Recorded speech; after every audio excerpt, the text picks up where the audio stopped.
Terus juga kadang orang sekarang negeri muslimin, maskapai punya muslimin, negerinya negeri muslimin. Giliran sholat, giliran pesawat terbang tuh, terbangnya persis 5 menit sebelum adzan subuh. Boleh lu nggak mau orang pada sholat dulu? Kenapa nggak ditunda? Biarin orang sholat, 10 menit, 15 menit kemudian, ayo. Langsung take off deh, silakan. Biarin orang sholat, nanti mau nanggung dosanya.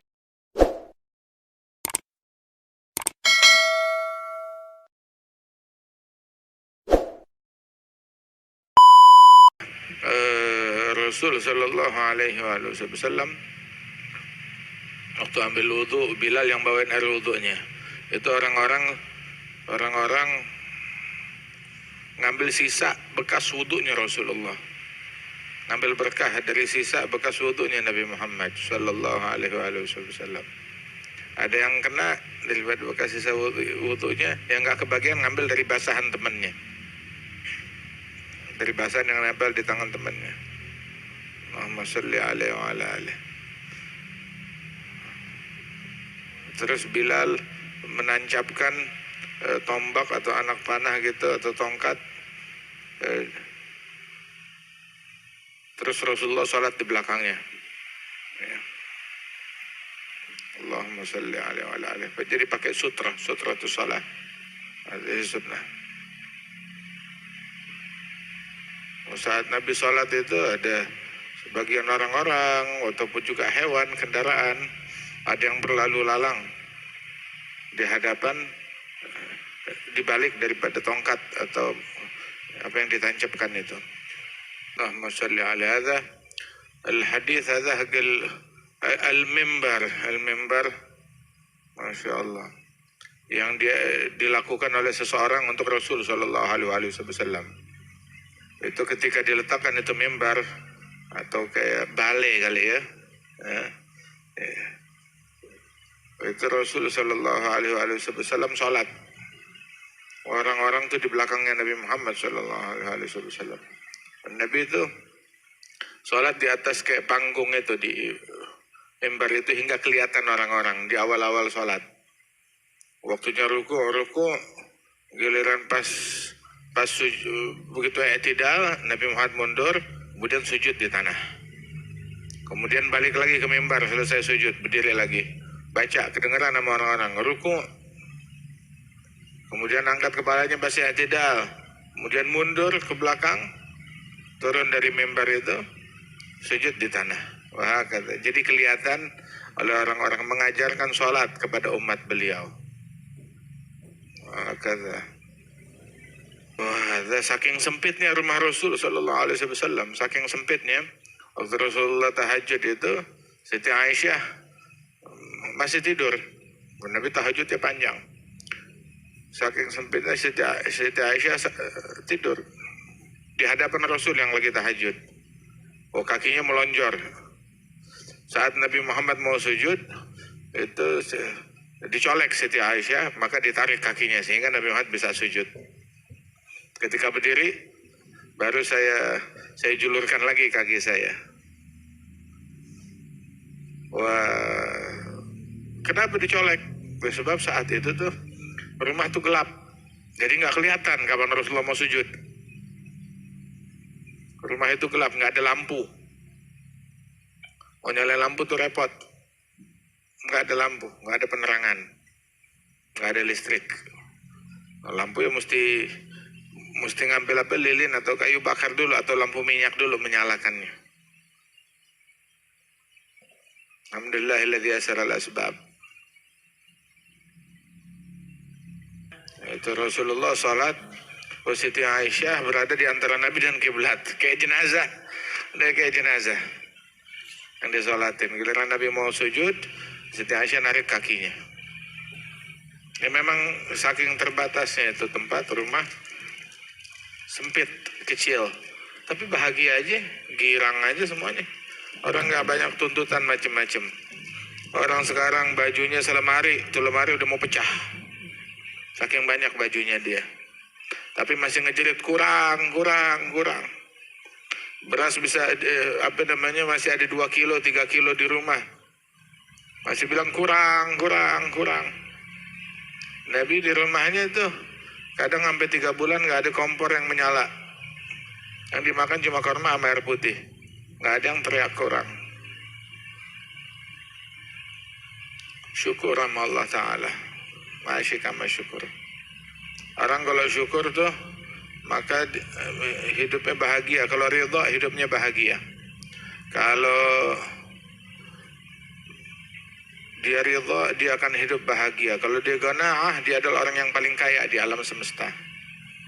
Nal qanaata kanzun laisa bil fani faghnam hudita ukhay 'aishahal hani. Qanaah merasa cukup dengan apa yang diberi oleh Allah itu adalah kekayaan yang gak bakalan ada habisnya. Wa ridha in tarda bil maghsum ishta mun'aman wa in lam takun tarda bihi ishta fi hazan. Kalau kamu ridha dengan apa yang diberi oleh Allah, kamu hidup nikmat. Tapi kalau kamu enggak ridha, maka hidup dalam kesedihan.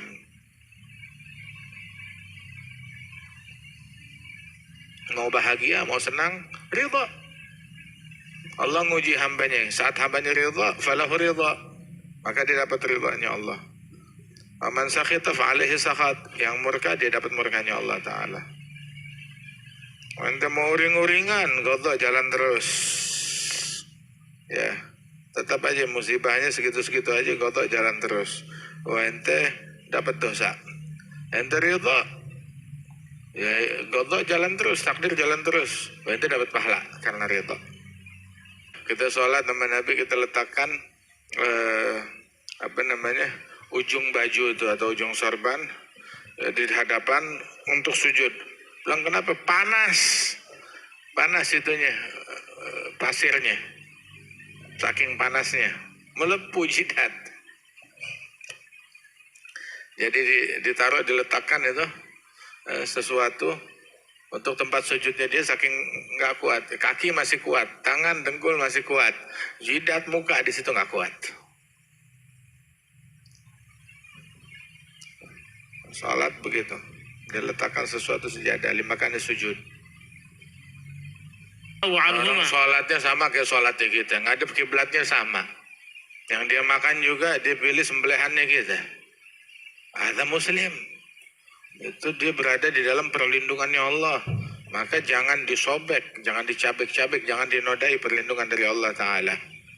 Dengan mengganggu orang tersebut, baik darahnya, kehormatannya, ataupun hartanya. Ini sunnah, salat sunnah boleh ala rahilah. Salat sunnah boleh, salat sunnah di atas kendaraan.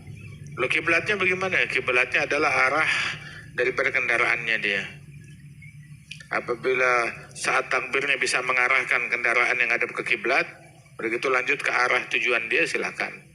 Tapi kalau nggak bisa, ya seperti sekarang mobil, motor ataupun juga kereta api nggak bisa dibelokkan ke arah kiblat, maka dia sholat mulai dari takbir sampai salam ngadep ke arah tujuan daripada perjalanannya dia.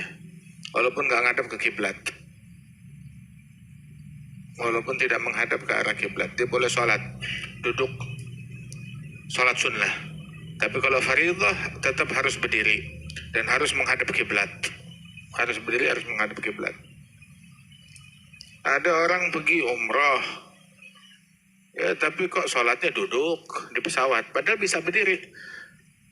Sholat dengan wudhu yang sempurna. Kemudian juga hadap kiblat, berdiri, susah, repot. Loh, kencing bisa? Ada tempatnya. Kencingnya normal kan, bukan di botol? Bisa. Loh kenapa giliran sholatnya kok direpotin, nggak bisa? Sholat bisa. Bisa berjamaah lagi. 2 orang, 3 orang, bergantian.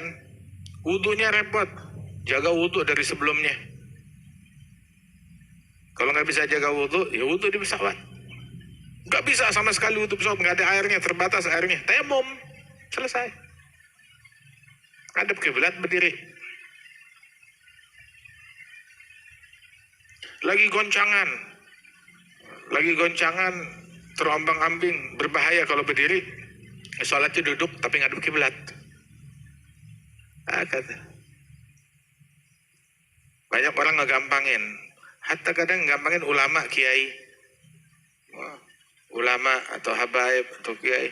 Dia sholat naik pesawat, giliran waktu subuh nggak sholat. Dia naik pesawat giliran waktu subuh nggak sholat, nggak sembahyang. Lah wajib sholat. Bisa wudhu nggak memungkinkan tayamum, berdiri ngadep ke kiblat. Orang kalau udah gampangin begitu ya bagaimana? Sholli. Al-Habib Umar pernah sholat di pesawat, di dalam pesawat makmumnya 30 orang. Bukan 3 orang, 30 sampai 40 orang. Naik pesawat, sholat, azan, qomat, gitu. Makmumnya 30 orang. Sholat zuhur dan asar di situ. Kata. Ya, cuma kalau sholat di situ jangan dipanjangin. Sholat sepanjang lah, seringkesnya. Sholat di situ. Terus juga kadang orang sekarang negeri muslimin, maskapai punya muslimin, negerinya negeri muslimin. Giliran giliran pesawat terbang tuh, terbangnya persis 5 menit sebelum adzan subuh. Boleh lu nggak mau orang pada sholat dulu? Kenapa nggak ditunda? Biarin orang sholat 10 menit 15 menit kemudian, ayo langsung take off deh, silakan. Biarin orang sholat, nanti mau nanggung dosanya. Udah terbang, nggak boleh sholat pak. Otaknya kemana? Kita naik pesawatnya punya Cina, punyanya China Airline. Bisa kita sholat sambil berdiri, digelarin sejadah lagi, berjamaah lagi, bisa. Subhanallah. Pesawatnya Cina kita sholat berjamaah, udah digelarin sejadah, ditunjukin arah kiblat kemana, digelarin sejadah. Subhanallah.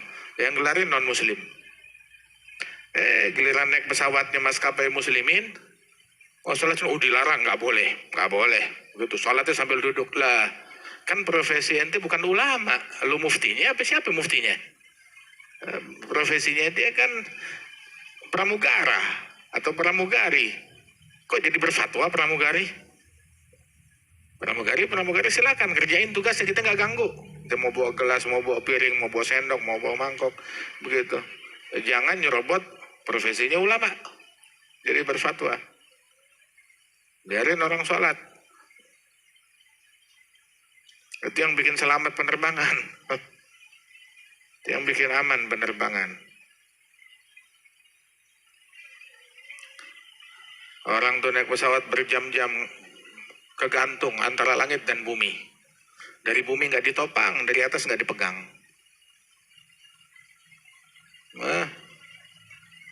Alam tara ila tayri fawqahum saffati yaqbidun ma yumsikuhunna illa rahman. Yang megang Allah, yang megangin. Terus mau durhaka kepada Allah dengan ninggalin sholat, dibanting lo, dilelepin lo di samudera, di lautan.